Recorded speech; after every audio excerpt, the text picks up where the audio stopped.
Good afternoon and welcome to the latest edition of the 18 Bad Guys franchise TV series documentary. I'm delighted today to be joined by the one and only, the legendary Sam Scarber, to relive his memories of his time playing various bad guys in the 18, but especially playing Landers in the season 2, episode 1, Diamonds and for Dust. And Sam, I suppose 18 back in 1983, it's a long, long time ago now since you were on the set. Yes, And yes. are you still privileged to be have played a role in such an iconic franchise? I played several bad guys in several different programs, but as you know, bad guys they get paid too. So had a lot of fun on the set, but I think my son enjoyed it more than I did because Yeah. him and Mr. T became very good friends. But when we were going to the set, he started crying. I said, "What's wrong with you?" He says, "You gonna let Mr. T beat me up?" I said, "Son, what's wrong with you? I'm your daddy. I'm not gonna let nobody beat you up." He says, "That's right. You're my dad. Yay!" I said, "If I could stop this car right now, I would." But I couldn't get him away from him the whole day.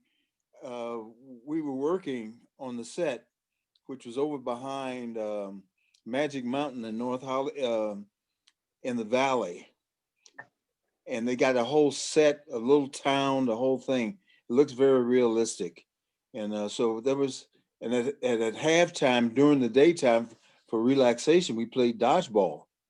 Okay. That's to keep our energy up, right? And Mr. T enjoyed. He says, "I haven't played dodgeball since I was a kid." I said, "Well, we're gonna have fun today." So I made a lot of friends on the set. They were good guys. And I suppose, Sam, Diamonds Are for Dust, that particular episode, it was all about, in terms of this whole notion that you were in South Africa, in terms of the mining sort of thing, and you were trying Yeah, to the mine of an inheritance of you killed the person who hired the 18 or their father, and a specific scene there where we just see you with a rifle and it just sort of you take that sort of killer shot and sort of thing, and it just shows the cold-blooded nature in terms of what people did for gold and sort of diamonds back in the day. well, I just tried to use my imagination and some of the things I've done on stage. Just got to be realistic and what can I say? Pump it up a little bit, make it very realistic. But and every believe me, I got a lot of phone calls on it. Sam, I didn't know you were that kind of guy. I said, no, no. Remember, this is just a movie. I really had to convince my mother because boy, she would get really angry with me. Even me being a grown man, she'd see something I would do, and I was always playing a bad guy. Oh my goodness. I'd get a phone call whenever it would come on TV, whatever it was. And she'd give me a critique, let me tell you. Can't you be a good guy sometime? I said, Mom, bad guys get paid too. And I suppose, Sam, the setting for the actual cave scene and that was all set in Bronson Caves and Bronson Canyon in Griffith Park, the whole mine scene out in California. And I can imagine that those sort of scenes shooting out there, I suppose it was particularly, could I say you're dealing with high temperatures, very hot, humid, sort of sticky Yeah. conditions, that sort of shooting like the take. I imagined it was a sort of working in those conditions was particularly taxing, I'd say. It was a very warm day, believe me.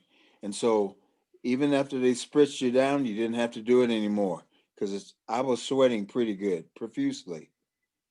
Like I said, I really got into the role, and when if you want to call it play acting, you want to be convincing, and so I just had a lot of fun with it.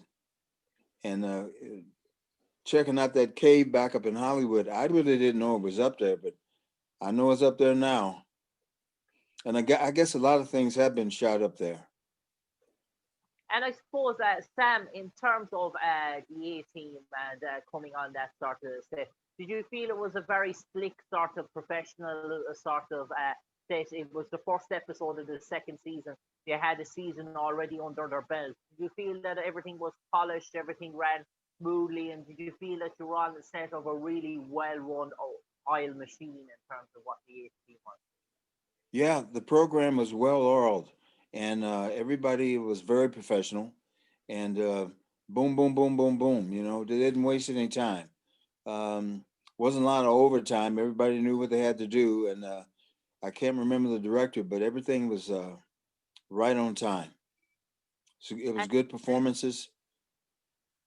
and Sam, Yes, what in terms of the stunts? There was some spectacular stunts in that sort of episode alone in terms of chases and sort of stuff like that in terms of off-vehicle sort of terrains. And what were your sort of memories of them? Did you see any of those stunts being performed up close?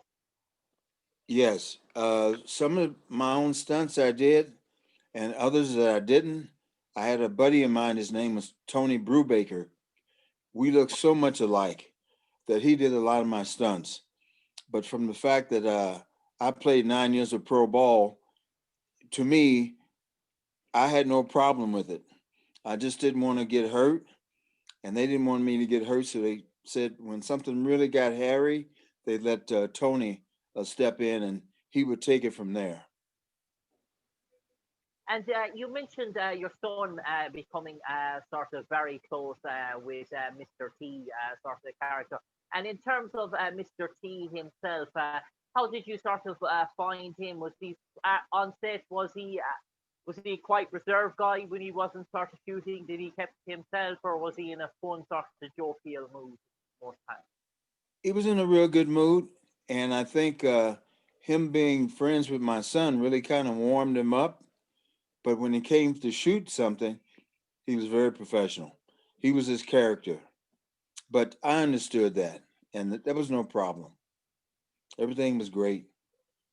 And I suppose in terms of your own person that you sort of you played, as we said, you played the role Landers, but you sort of worked on you're working with sort of a team of bad guys there. Albert Salami played Jonathan Fletcher, and Michael Hadley who played Alan Schechter. And I suppose when you're coming in and you're playing one particular offset sort of episode, and you have to sort of form a bond with sort of fellow actors that are playing bad guys in terms of that you have sort of a long sort of history sort of together.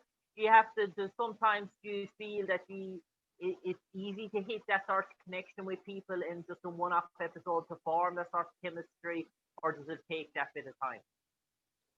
No, it's not hard because a lot of times you end up doing other programs with some of the same guys, and so they know what you can do, and you know what they can do. So you just talk about, of course, you have a walkthrough first, you get marks, and they're very professional, so there's no problems, and there's a lot of camaraderie, especially like when it's around lunchtime and we all sit together and we talk about a character, and the director wants to know what do I get out the character, what more can I give it, and I may give him a couple examples, and he may, oh, okay, I didn't think of that one, whatever. But I really go down the list of what a character can do before I initially do him, and that's the one I feel comfortable with. That's the one that's convincing on camera and to the director. And I suppose Sam coming on a set of the A team as such and working alongside George Peppard and Dirk Benedict, two sort of big names in terms of the Hollywood acting sort of scene, legendary in their own sort of right as well. Do you almost, as a up and coming aspiring actor at that time, turning over from American football, do you sort of like to watch other actors like that in their prime? Did you like watching George Peppard on set in terms of how he could just change from one personality to another personality at the drop of the switch? Did that sort of inspire you, and did you take any sort of things away from you from your time your A team that you probably use later on? We would talk a little bit, like off set, and they were more in awe of me because I played pro ball, and they wanted to know what it was like to really hit someone. And what do I think about this stunt? I said, let's try it. And a lot of things we'd walk through, and me helping them feel comfortable made me comfortable. And that's why I ended up doing more than one episode with those guys. They say, hey, we want this guy to come back. Um, he's a good bad guy. And I said, okay, fine with me. And George Peppard was real smooth, real smooth. I And I enjoyed suppose it. And I suppose, Sam, in terms of that, performing a reoccurring sort of role in an iconic franchise like the A Team, even if you're on other projects and you hear the A Team wants you back for sort of another role, is it something that you always say, I have to fit that into my calendar? Was it one of those, Right. was after the A Team, was it just for, if these guys want me back, I'm back? Was the attitude? Oh yeah. Oh yeah. Because everything is run first class, from the honey wagon to the dress to the wardrobe until any explosions. Everybody's very careful, very informative, so no one gets hurt. Because the program had a lot of action in it, a lot of action, car chasing, whatever. We shoot out in Malibu. We were just everywhere, everywhere, and so we got to know each other pretty good, and that just help other programs that they're doing, and I might come across their desk to get cast for something. They may say, "Hey, let's bring this guy. Let's bring Sam in." Yeah, I've worked with him before. I'm very comfortable, and that's really important in Hollywood. Really important. And I suppose, Sam, in terms of seeing some of those episodes back in terms of the 18, when you're at home and your family and your friends and your loved ones and cousins and relations, they see you in sort of roles on the 18 in TV, is something that you hold dear, because the 18 is like an iconic sort of franchise. It's like James Yeah, Bond. It sort of never grows old, and anyone, even born today now, or 15 or 16-year old, they could watch the 18 series and really enjoy it. Is that something you really cherish in your family and your loved ones? Say, well, listen, my uncle or my dad or my granddad, he played a role in the 18, that he actually worked with these guys. Is that something that you, in terms of some of your projects that you've been on, is this one of the highlights for you? very much so. Because a lot of times when they're doing reruns back east, or when they're showing things over in England, I'll get a phone call, or I get fan mail, and I always, especially kids, always sign my name, and if I can put a picture in there, I always mail it back to them. And like I said, I get phone calls all the time. Hey Sam, I saw you last night. You were on the A team, man. You got in this fight. You had hair. And I said, yeah, I had an afro then and a beard. He says, oh man, you done changed a lot. So I do get compliments. My dad really got a kick out of me getting into the fight scenes. He really thought that was cool. So I appreciated that, and it was great, a lot of fun. Unknown caller. Who is? Oh my goodness!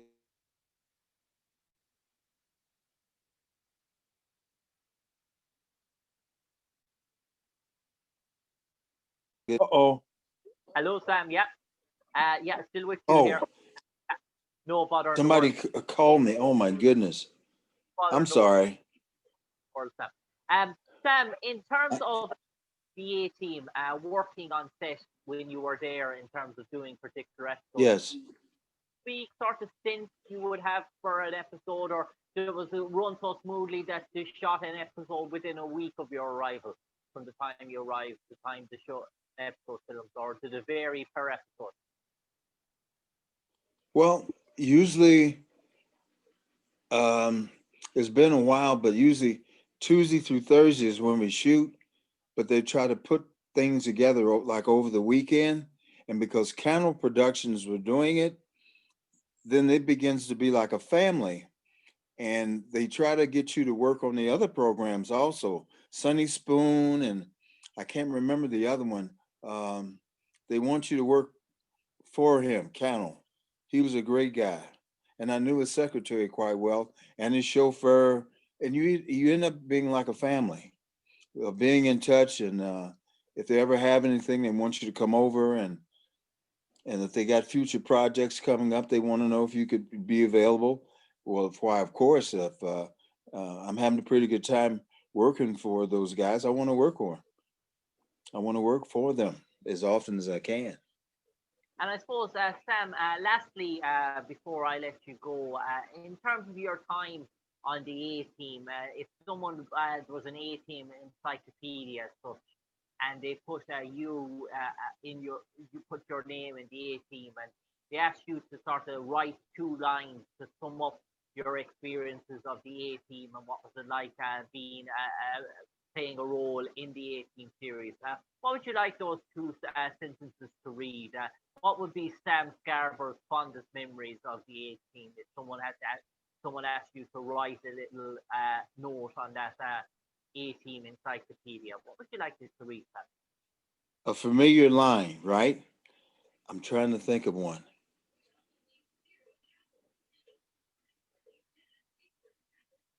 Probably give him one of my looks and tell him, let's bust him up. And we just go to it. All of a sudden there's a fight. Let's bust him up. Uh, Sam Scarber, an absolute pleasure talking to you today to relive your memories of your time playing numerous bad guys on the A Team franchise series, working alongside George Peppard and Mr. T and Dwight Schultz and Dirk Benedict, and especially playing your role as Landers in season 2, episode 1 of the A Team.